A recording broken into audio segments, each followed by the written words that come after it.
Bonjour, nous sommes à Douache pour le contre-la-montre du Tour de la province de Namur, 72e édition de ce Tour de la province de Namur. On va vous faire découvrir le cœur de ce contre-la-montre, l'implication aussi de cette discipline, de cette étape tout à fait particulière. Étape toujours très appréciée bien sûr par le public puisqu'on peut y voir un par un l'ensemble des coureurs. C'est juste après ça.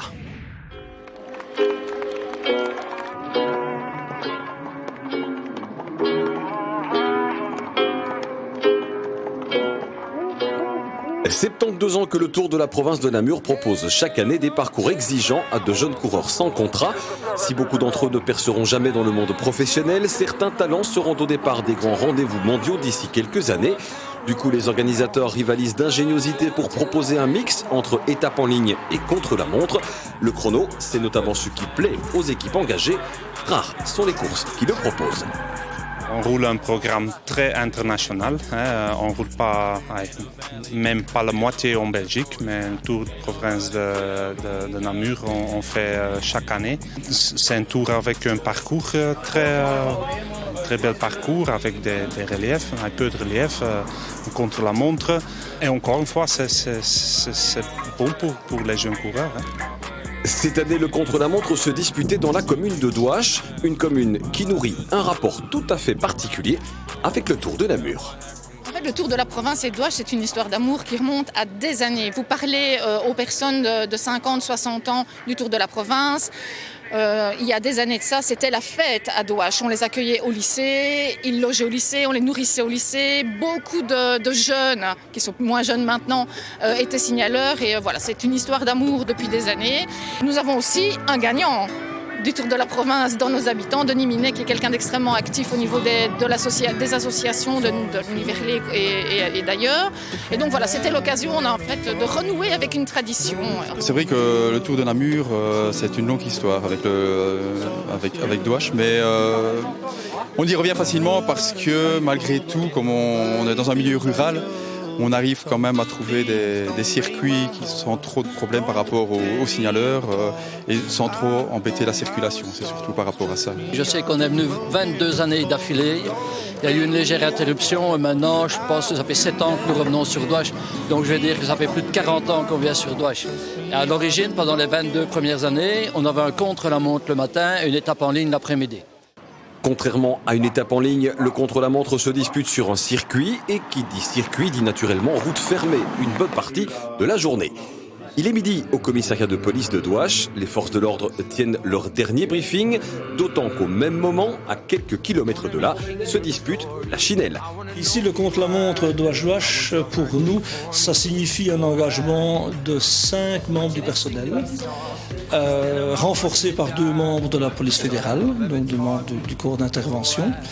Ce qui est une implication assez importante pour nous parce que ce week-end coïncide avec le week-end de la Chinelle où pratiquement tout notre personnel est engagé. Donc un week-end comme celui-ci, pratiquement tout le monde est sur le terrain. Quand vous avez appris le projet de la commune d'organiser ce contre-la-montre et que vous avez vu les dates, comment on réagit quand on est chef de la police ?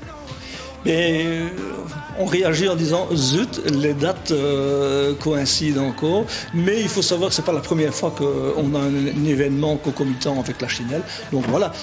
Et l'implication de la commune ne se limite d'ailleurs pas à la seule présence policière. Donc il faut un certain nombre de signaleurs, il faut des barrières nadars, il faut une signalisation efficace, il faut une série d'arrêtés de police. Il faut du personnel ouvrier évidemment disponible et compétent pour placer les barrières aux bons endroits. Et c'est ce qui va se passer d'ailleurs d'ici une demi-heure. On a un ouvrier qui va passer sur le circuit, qui va fermer effectivement quelques routes. La sécurité, c'est un point crucial dans une course cycliste. Certaines portions du circuit sont parcourues au-delà des 70 km/h par les coureurs. Le moindre obstacle peut mettre la vie des cyclistes en danger. Cette sécurité de tous les instants, c'est la responsabilité des signaleurs en moto. C'est un contre-la-montre, donc on doit se tenir à 100 mètres devant le coureur. Et c'est pas du tout le même qu'une course en ligne. On ne prend pas d'obstacle, on ne s'arrête pas du tout. Donc c'est pour sécuriser devant le coureur. Et on reste à une centaine de mètres, on ne peut pas rester plus près pour l'aspiration pour le coureur. Donc ça n'a rien à voir avec une course en ligne. Une course en ligne, on est susceptible d'arrêter à tous les obstacles. 13h30, c'est le premier départ sur le circuit de 20 km 800. Un circuit annoncé comme plat, mais qui compte tout de même quelques casse-pattes.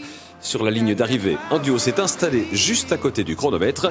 L'un est speaker, l'autre la voix de Radio Tour. Les oreilles des spectateurs et des directeurs sportifs sont désormais branchées à ces deux hommes. Sur une course contre la montre, le travail se fait de manière fixe, tandis que dans une compétition sur la route, eh bien évidemment, là, on suit l'information.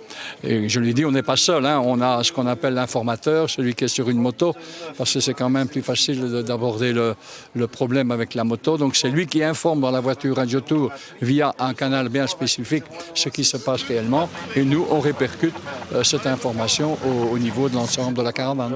C'est différent à commenter qu'une course en ligne? Oui, totalement différent, hein, parce que ce n'est jamais qu'une histoire de temps à donner au public, mais ça a son charme aussi, hein, mais il faut toujours être au taquet un petit peu, parce que voilà, donc ça va tellement vite quand quelquefois 3 coureurs arrivent en même temps, voilà, donc il y a une multitude de temps qui sont donnés par les officiels et tout. On donne son cœur, et bon, on veut dire, on est passionné, quoi. Alors c'est ça, on retransmet un peu notre passion au public, quoi. La passion, voilà bien la pierre angulaire de celles et ceux qui font de ce Tour de Namur une réalité, année après année, depuis 72 ans. Un tour très apprécié dans lequel se sont illustrés des coureurs comme Levi Leipheimer, Rick Verbrugge ou plus récemment Mike Teunissen, alors qu'ils étaient encore de parfaits inconnus.